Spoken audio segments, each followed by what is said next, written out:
வணக்கம். நம்ம எல்லாருக்கும் சில நேரங்கள்ல எரிச்சல், கோபம் மாதிரியான கஷ்டமான உணர்ச்சிகள் வரும் இல்லையா? அந்த மாதிரி சமயத்துல ஒரு சுழல்ல மாட்டிக்கிட்ட மாதிரி உணர்வோம். அதிலிருந்து வெளிய வரதுக்கு ஒரு சூப்பரான, சிம்பிளான மனக்கருவி இருக்கு. அத பத்தி தான் இந்த விளக்கத்துல நாம பார்க்க போறோம். முதல்ல இந்த சுழல்னா நாம எப்படி அதுக்குள்ள மாட்டிக்கிறோம்னு புரிஞ்சுக்கலாம். எப்போதாச்சும் இப்படி தோணிருக்கா?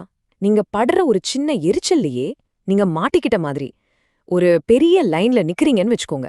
இல்லனா டிராஃபிக்ல மாட்டிக்கிட்டீங்க.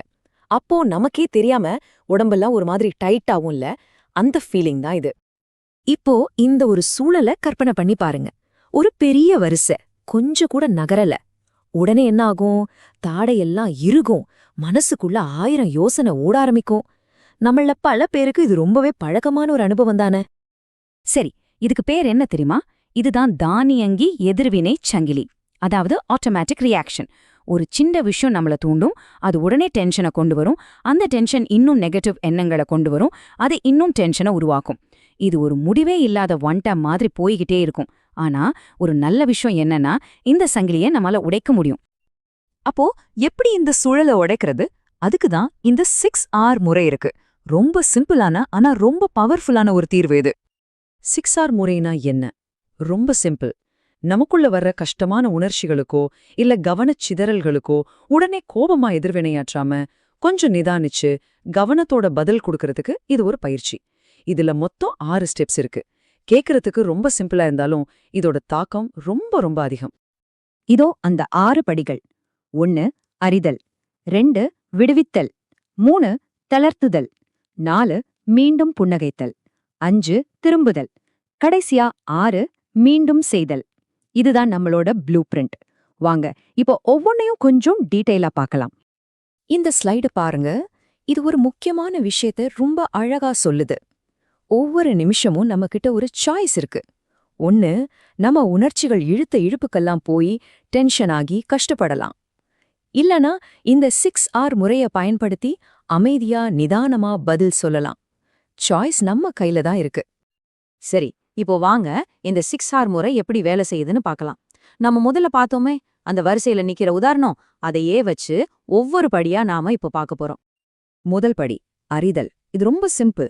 உங்க மனசுக்குள்ள என்ன நடக்குதுன்னு சும்மா கவனிக்கணும். ஏன் எனக்கு இப்படி கோபம் வருதுன்னுலாம் ஆராய்ச்சி பண்ண தேவையில்லை. ஓ, இப்போ எனக்குள்ள கோபம் வந்திருக்கு அப்படின்னு அதை ஒரு சாட்சி மாதிரி பார்த்தா மட்டும் போதும். இப்போ அந்த வரிசையில நிக்கிறீங்க, மனசுக்குள்ள ச்சே என்னடா இது எரிச்சலா இருக்கேன்னு தோணுது. அத ஆமா எனக்குள்ள விரக்தி இருக்குன்னு நீங்க கவனிச்சாலே போதும். அவ்வளவுதான். அந்த ஒரு கணத்துல அந்த ஆட்டோமேட்டிக் ரியாக்ஷன் செயின் கட் ஆயிடும். இதுதான் முதல் வெற்றி. 2வது படி விடுவித்தல். அதாவது அந்த எரிச்சலுக்கு பின்னாடி இருக்கிற கதைய விட்டுடுறது. அவன் சரியில்ல, இவன் சரியில்லைன்னு மனசுக்குள்ள ஓடுற கதைய நிப்பாட்டணும். அந்த உணர்வை ஜோறு பண்ணி தள்ளிவிட தேவையில்ல. ஆனா அதுக்கு உங்க கவனத்தை கொடுத்து இன்னும் வளர்க்காமல் இருந்தா போதும். உதாரணத்துக்கு, நான் ஏன் லேட் ஆனேன், இந்த கேஷியர் எவ்ளோ மெதுவா இருக்காருன்னு திரும்ப திரும்ப யோசிக்கிறத நிப்பாட்டுங்க. அந்த எண்ணங்கள் வரும்போது அது பிடிச்சு வச்சுக்காம அப்படியே காத்துல பறக்க விடுங்க. வானத்துல மேகம் போற மாதிரி அது பாட்டுக்கு வந்து போகட்டும். 3வது படி தளர்த்துதல். இது ரொம்ப ரொம்ப முக்கியமான படி. ஏன்னா நம்ம மனசுல வர்ற டென்ஷன் நேரா நம்ம உடம்புல தான் தெரியும். மனச அமைதிப்படுத்தணும்னா முதல்ல உடம்ப அமைதிப்படுத்தணும். அதனால உங்க உடம்புல எங்கெல்லாம் இறுக்கமா இருக்குன்னு கவனிச்சு அத மெதுவா தளர்த்தணும். உங்க தோள் பட்டே டைட்டா இருக்கா, இல்ல தாடை இறுக்கமா இருக்கா, இல்ல வயிறு பகுதியில ஒரு மாதிரி இருக்கா, அத கவனிங்க. ஒரு ஆழமான மூச்சை உள்ள இழுத்து வெளியே விடும்போது அந்த பகுதிகளை மெதுவா ரிலாக்ஸ் பண்ணுங்க. அந்த நிம்மதியை நீங்களே அப்போ உணர முடியும். 4வது படி மீண்டும் புன்னகைத்தல். இது கேக்குறதுக்கு கொஞ்சம் வித்தியாசமா இருக்கலாம். ஆனா இது ரொம்ப சக்தி வாய்ந்த ஒரு டெக்னிக். நம்ம லேசா புன்னகைக்கும்போது நம்ம மூளைக்கு ஒரு சிக்னல் போகுது, எல்லாம் ஓகேன்னு. இது உடனே நம்ம மனநிலைய மாத்துறதுக்கு ஹெல்ப் பண்ணும். பெரிய சிரிப்பெல்லாம் தேவையில்ல. உதட்டோட ஓரத்துல ஒரு சின்ன, ரொம்ப மென்மையான புன்னகை. உங்க கண்கள்ல கூட ஒரு சின்ன புன்னகை வரலாம். அது உங்க மனசுக்குள்ள ஒரு இதமான, பாசிட்டிவான உணர்வை கொண்டு வரும். கடைசி 2 படிகள் திரும்புதல் மற்றும் மீண்டும் செய்தல். இது ரெண்டும் இந்த பயிற்சியை தொடர்ந்து செய்யறதுக்கானது.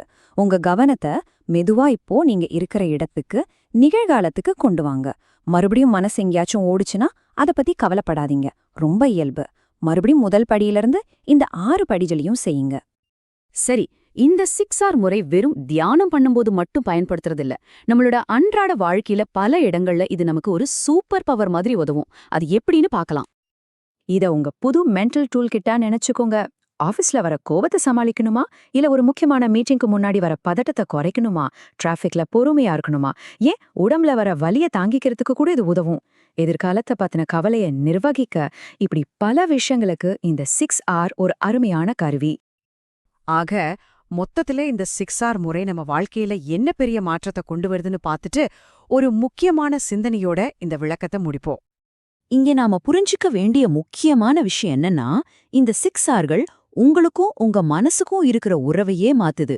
முன்னாடி நம்ம உணர்ச்சிகளுக்கு நம்ம ஒரு பலியாளி மாதிரி இருந்தோம். ஆனா இப்போ நம்ம மனநலத்துக்கு நாமளே பொறுப்பேத்துக்கிற ஒரு ஆக்டிவ் பார்ட்னரா மாறுறோம். உண்மையான சுதந்திரம் இதுதானே.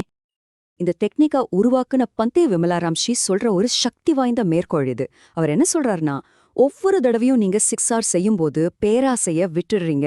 அப்படி விடும் ஒவ்வொரு முறையும் ஒரு கணத்துக்காவது நிப்பானம், அதாவது முழுமையான மன அமைதியையும் விடுதலையையும் அனுபவிக்கிறீங்கன்னு சொல்றாரு. இது இந்த பயிற்சியோட ஆழத்தை நமக்கு நல்லா புரிய வைக்குது. சரி, இப்போ உங்களுக்கான ஒரு கேள்வி. இந்த வாரம் உங்க வாழ்க்கையிலிருந்து ஒரு ஆட்டோமேட்டிக் ரியாக்ஷனை தேர்ந்தெடுத்து இந்த 6R முறைய வச்சு மாத்த முயற்சி பண்ண போறீங்க. அது சின்ன விஷயமா கூட இருக்கலாம். கொஞ்சம் யோசிச்சு பாருங்க. இந்த விளக்கத்தை கேட்டதுக்கு ரொம்ப நன்றி.